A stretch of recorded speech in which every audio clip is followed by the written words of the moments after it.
Welcome back to AM Northwest on this Monday morning. Are you depressed? Well, here to share her tips for finding your unique path to happiness, we welcome travel writer and inspirational author Shannon Kaiser. Good to have you with us. Hi. Okay, how does someone get to be an expert on being happy?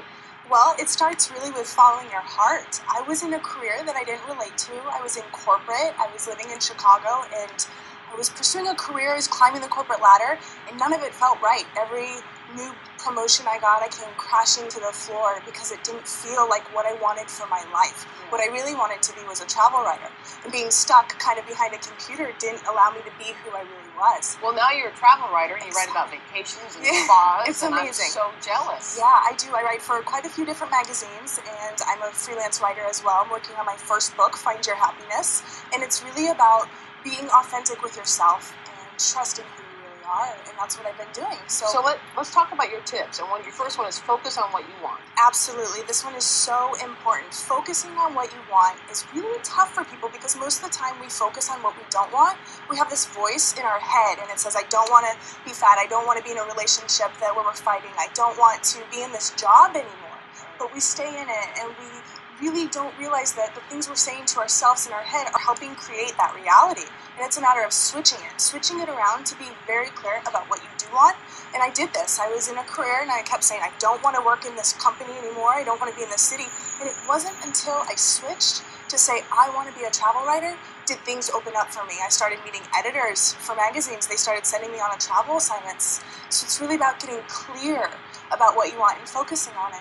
Stating your intention probably too, Absolutely. right? And intention is so important, and having that intention really come from inside and being true to who you are. So follow your heart. Exactly. So following your heart, making sure that we're doing what we love. It is so important. A lot of times our hobbies, we let them go to the waste behind us because we're so focused on chores and taking care of the family and being there for our bosses. But the things we love to do is what fuels us. If you love to cook, make sure you're cooking.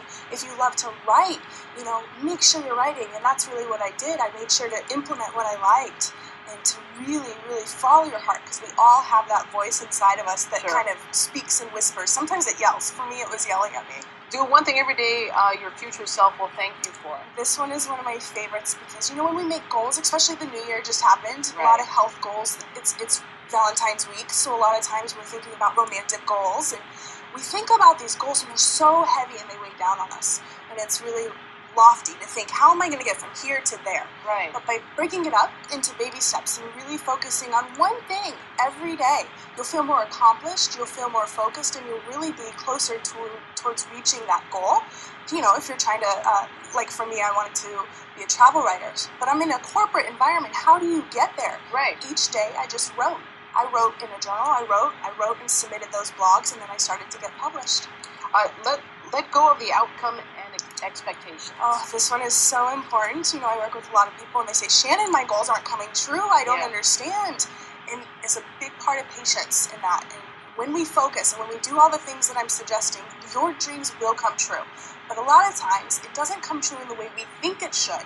For example, I really wanted to be a travel writer, and I focused on this, and for the whole first 6 months that I was travel writing, I wasn't even getting paid for it. So if I were to, I am now, and I'm doing what I love, but if I were to stop myself, that was my dream, but if I were to stop myself and say, this is not working, this is not what I want, then I would have allowed myself to limit the potential of my dream really fully being realized. So a lot of times it's practicing patience and trust and believing in yourself that your goal is coming. And then you say, do what you love, play, enjoy. It's so important. I have a blog, Play with the World, and I inspire people to play, because if we're not playing, then we're really not having fun. We're not enjoying life. Think about a child. A child is always, the world is a playground, and they are always excited. Everything makes them smile, and they have fun. Life is fun for them. And we lose a sense of that as an adult as we grow older. And so it's so important to implement play. When you do what you love, when you're there for other people, and making sure you're choosing the most joyous route is really great. Now, can someone who has a hobby of whatever it may be, let's say it's sewing, because we were talking about a designer contest, can sometimes a hobby just be, it's only fun because it is a hobby, not because it's your job? Sometimes we take a hobby and make it work. then it becomes not so enjoyable. Right, and I think that's such an important thing to consider too. For example, I love to cook, but I'm not going to go out and be a cook. So it's honoring yourself and knowing when that real kind of boundary is. For me, I realized that travel writing, it includes all of my key attributes and values of what makes me me.